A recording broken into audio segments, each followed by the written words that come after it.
Leading up to the landing, I was just intensely focused on the elements that I knew were essential. As media cameras flashed frantically as he spoke, you got the sense of the calm, collected pilot, the man who brought his crew and his passengers to safety. I needed to keep the wings exactly level at touchdown. I needed to make the rate of descent survivable. I needed to touch down in a nose-up attitude.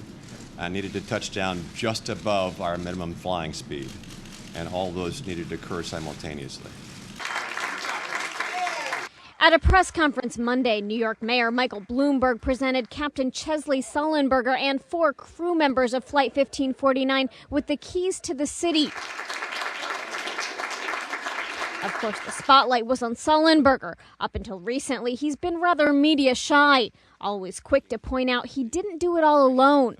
Our crew of 5, as well as the first responders here in New York and the cooperation of the passengers, made this successful emergency landing possible. So he stepped aside while his crew members looked back on that fateful day nearly a month ago, the day people now call a miracle on the Hudson. When we heard the thump, Donna was seated beside me, and she's been involved in bird strikes before, and I whispered, what was that? And she said, I think it might have been a bird strike.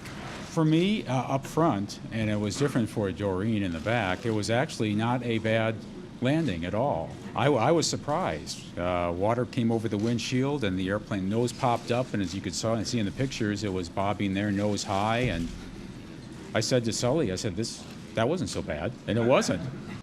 But for one crew member, it's been especially tough getting past it. She's not yet ready to say when or if she'll head back to work. And I've been doing this since I was 19, and it's the first experience, and I honestly don't know. I'm taking it day by day. Whether they return or not, they did their jobs to the best of their abilities when it counted most, and came out of it saving not only their own lives, but 145 others. In New York, Bonnie Ghosh, The Associated Press.